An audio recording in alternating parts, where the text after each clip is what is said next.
Join me in welcoming Elizabeth Larios. Good afternoon, everyone. It is so good to be back here. I graduated from UCO, and so it's so good to be back home. I really thank you guys all for taking the time out of your very busy days to come and check all of us out and see what we have to say. Just a little bit about me, as if you didn't hear a lot already through that awesome bio, so thank you very much. I want to talk about equity, but through inclusion, and in my own personal story, how inclusion has impacted my life and how it's looked for me. So this is twofold, both for perhaps some students that are in the audience and to knowing maybe how you can incorporate this perhaps into your life, as well as people who are in the professional field practicing it and maybe needing some ideas as to how to incorporate equity and inclusion into your professional lives, or maybe putting it into your companies. And so a little bit about me. In order to understand me and all the things that I bring to a table when I am present there, we have to very much understand our intersectionalities. And so for me, that includes, I was born in California in South Central Los Angeles. I was born to two Mexican immigrant parents. We were raised evangelical Christians. I'm a cis female. I'm in that millennial category. You either love us or you hate us. And I am Hispanic, Mexican. I just came back from, both my parents live in Mexico, so I oftentimes have to go back and visit them and enjoy those moments in my life for sure. And grew up low to middle income, didn't really understand what that meant at all until, of course, growing up, and then you kind of see some different privileges or lack thereof. And so for me, I grew up dyslexic, but I didn't know that until later on in high school. There was a teacher who kind of identified that and did some testing, and we found that out, and lo and behold, that was the reason I hated to read. And so there was just so many different things that, of course, compose me and who I am.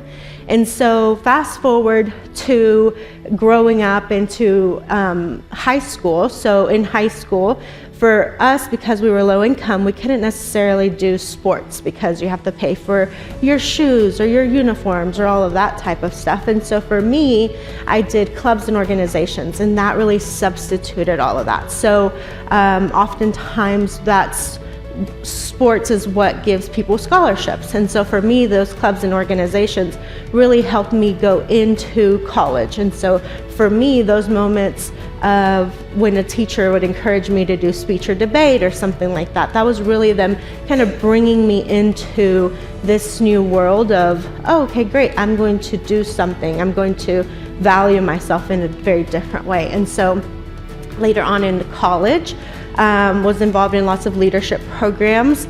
And so within those leadership programs, those were really opportunities where mentors really brought us into different circles. We got to meet a lot of leadership people in senators, people in leadership, and we got to have discussions.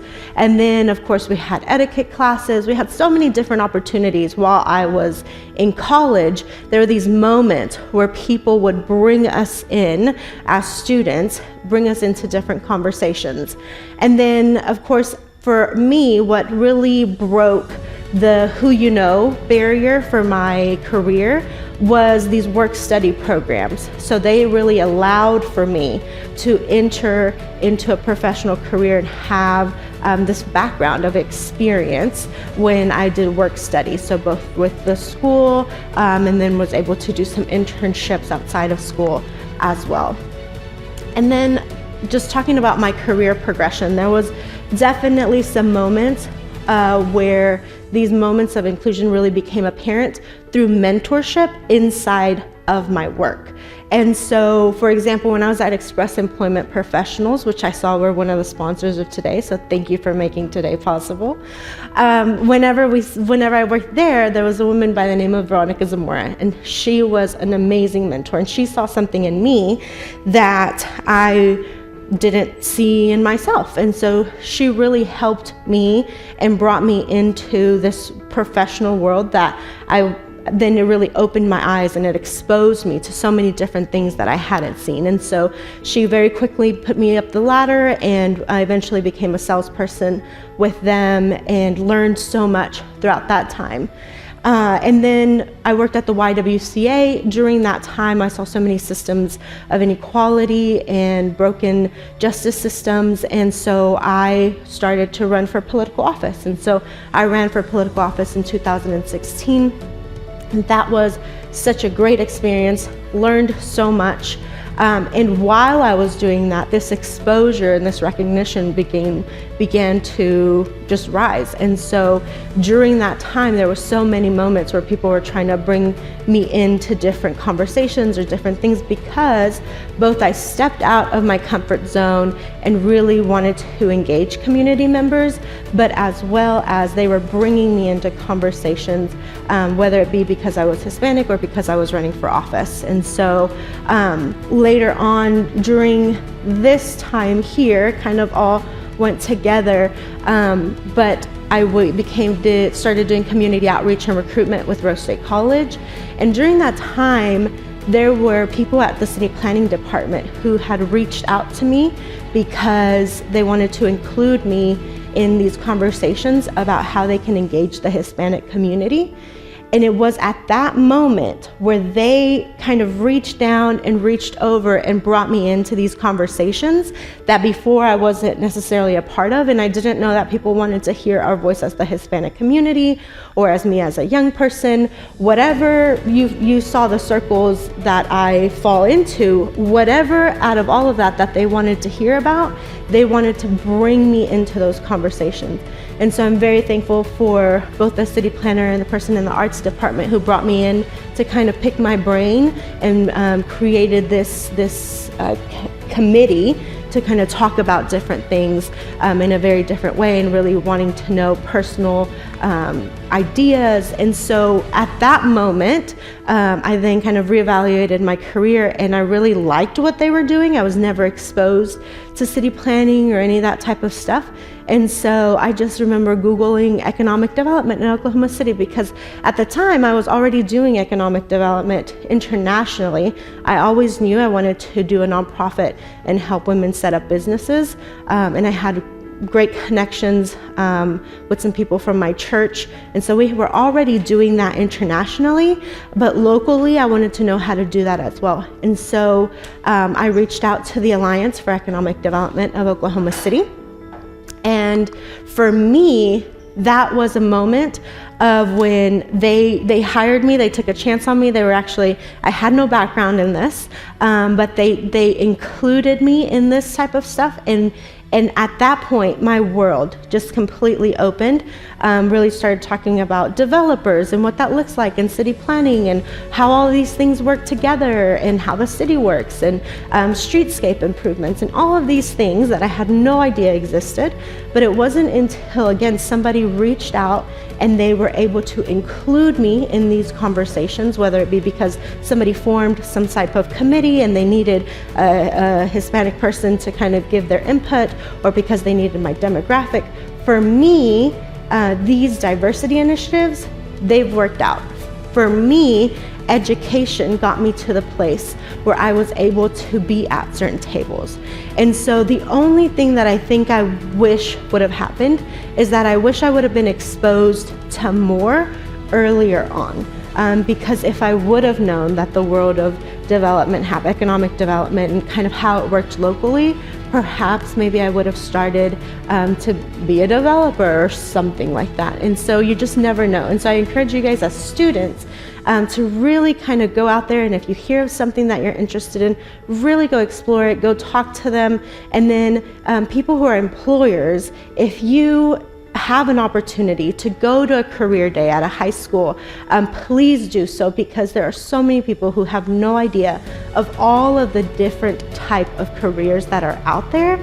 And having representation at those tables, in those careers, in those conference rooms, I promise it will make a difference. And so now, because for me, there's been people who have included me, who have brought me in, I've been able to really do that with a lot of the city planning and the projects that it is that we do. So for example, these master plans that we work on, community engagement portion of that is really fun and exciting to me, but that's because I know where to go, right? So I can go to these places and I can say, hey, we need your input, because oftentimes just putting out a flyer or something saying, hey, we need your input, it doesn't necessarily happen.